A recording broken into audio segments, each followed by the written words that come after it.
പഞ്ചസാര നമ്മുടെ ജീവിതത്തിൽ നിന്ന് ഒഴിവാക്കിയാൽ ഉണ്ടാകുന്ന 8 പ്രധാന ഗുണങ്ങൾ ഏതൊക്കെയാണെന്നാണ് ഇന്ന് പറയാൻ പോകുന്നത്. ഒന്നാമതായിട്ട് വെയ്റ്റ് മാനേജ്മെൻറ്റ്, അതായത് അമിതവണ്ണം ഉണ്ടാകുന്നത് പഞ്ചസാര ഒഴിവാക്കി കഴിഞ്ഞാൽ പ്രിവെൻറ്റ് ചെയ്യുന്നു. അപ്പോൾ നമുക്ക് തടി കുറയ്ക്കാനൊക്കെ നോക്കുന്ന ആളുകളാണെന്ന് പറഞ്ഞു കഴിഞ്ഞാൽ പ്രധാനമായിട്ടും ആദ്യം ഒഴിവാക്കേണ്ടത് പഞ്ചസാരയാണ്. രണ്ടാമതായിട്ട് ബ്ലഡ് ഷുഗർ കൺട്രോൾ ചെയ്യാൻ സഹായിക്കുന്നു. അതായത് ഡയബറ്റീസ് ഉള്ളവർക്ക് മാത്രമല്ല, ഡയബറ്റീസ് വരാതിരിക്കാനും അതുപോലെ നല്ല കൊളസ്ട്രോൾ കൂടുതലായിട്ട് നമ്മുടെ ശരീരത്തിൽ ഉണ്ടാവാനും പഞ്ചസാര ഒഴിവാക്കി കഴിഞ്ഞാൽ നമ്മളെ സഹായിക്കുന്നു. മൂന്നാമതായിട്ട് ഹൃദയത്തിൻ്റെ ആരോഗ്യം വർദ്ധിക്കുന്നു. അതായത് കൊളസ്ട്രോളിൻ്റെയും ബ്ലഡ് പ്രഷറിൻ്റെയും ലെവൽസ് ഇംപ്രൂവ് ചെയ്യുന്നത് വഴി ഹൃദ്രോഗങ്ങൾ വരുന്നത് തടയുന്നു. നാലാമതായിട്ട് നമ്മളുടെ പല്ലിൻ്റെ ആരോഗ്യം, പഞ്ചസാര ഒഴിവാക്കുന്നതിനനുസരിച്ചിട്ട് പല്ലിൻ്റെ കേടുപാടുകൾ വരുന്നത്, ക്യാവിറ്റീസ്, ഡീകെ പോലുള്ളതെല്ലാം കുറയുന്നു. അഞ്ചാമതായിട്ട് ഇൻഫ്ലമേഷൻ കുറയ്ക്കുന്നു. അതായത് ക്രോണിക് ആയിട്ടുള്ള ഇൻഫ്ലമേഷൻ.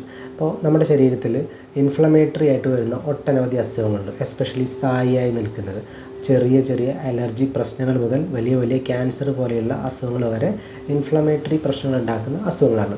പഞ്ചസാരയുടെ ഉപയോഗം കുറയ്ക്കുന്നത് വഴിയും ഒഴിവാക്കുന്നത് വഴിയും ഇത്തരം പ്രശ്നങ്ങൾക്ക് നല്ല മാറ്റം ഉണ്ടാകുന്നു. ആറാമതായിട്ട് നമ്മുടെ എനർജി ലെവൽസ് വർദ്ധിക്കുന്നു. കാരണം പഞ്ചസാരയുടെ അമിതമായ ഉപയോഗം കൊണ്ട് ശരീരത്തിൽ ഒരു അലസത, മന്ദതയൊക്കെ നമുക്ക് അനുഭവപ്പെട്ടേക്കാം.